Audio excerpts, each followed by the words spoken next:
BJP ने तीसरी बार लगातार केंद्र में अपने सहयोगियों के दम पर सरकार बना ली है, लेकिन अभी मंत्रियों के प्रभार को नहीं बांटा है।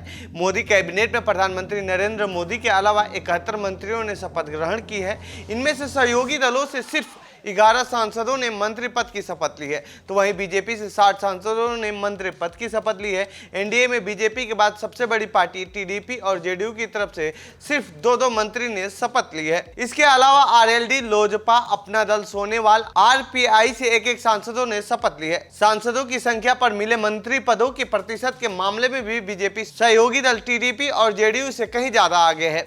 ऐसे में सवाल अब मंत्रालय को लेकर उठ रहे हैं और स्पीकर पद पर पेच फंस गया है। कौन कितनी सीटों पर जीत दर्ज की है? इस बार के लोकसभा चुनाव में बीजेपी ने 240 लोकसभा सीटों पर जीत दर्ज की है। बहुमत के आंकड़े 272 से इस बार बीजेपी 32 सीटें पीछे है। ऐसे में माना जा रहा था कि बीजेपी सहयोगियों को ज्यादा मंत्री पद ऑफर कर सकती है, लेकिन ऐसा होता दिख नहीं रहा है। कुल 71 मंत्रियों में से 60 मंत्री पद बीजेपी ने अपने पास रखे हैं। इनमें से 25 कैबिनेट मंत्री, 3 राज्य मंत्री स्वतंत्र प्रभार और 32 राज्य मंत्री शामिल हैं। बीजेपी के मौजूदा लोकसभा सांसदों की संख्या मिले इन मंत्री पदों का प्रतिशत 25% है। इस तरह से बीजेपी के हर चौथे सांसद को मंत्री पद मिला है। टीडीपी और जेडीयू को कितनी हिस्सेदारी मिली है? एनडीए गठबंधन में इस बार बीजेपी के बाद सबसे ज्यादा सीट लाने वाली चंद्रबाबू नायडू की पार्टी टीडीपी यानी तेलुगु देशम पार्टी के पास 16 सांसद हैं, लेकिन उसके खाते में 1 कैबिनेट मंत्री और 1 राज्य मंत्री का पद आया है।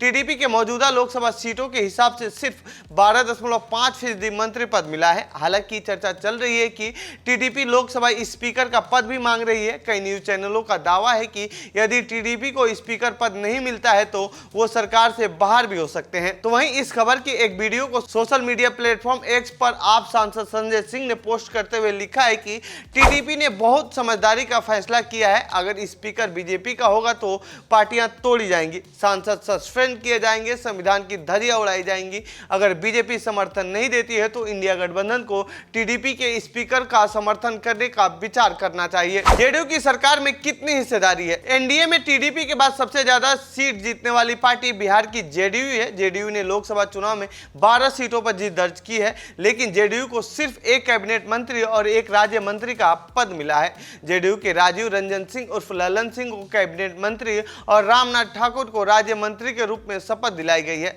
तो ऐसे में कुल सांसदों के हिसाब से देखा जाए तो 16.6% मंत्री पद जेडीयू को मिला है, जो कि टीडीपी से ज्यादा है। तो वहीं एलजेपी के 5 सांसद हैं। एलजेपी से चिराग पासवान ने कैबिनेट मंत्री की शपथ ली है। ऐसे में माना जा रहा है कि जो मंत्रालय पिछली बार उनके पिताजी यानी रामविलास पासवान के पास था, वही मंत्रालय चिराग पासवान को भी मिल सकता है। तो ये थी मोदी 3.0 सरकार से जुड़ी हमारी रिपोर्ट। आपको कैसी लगी ये रिपोर्ट कमेंट बॉक्स में बताएं।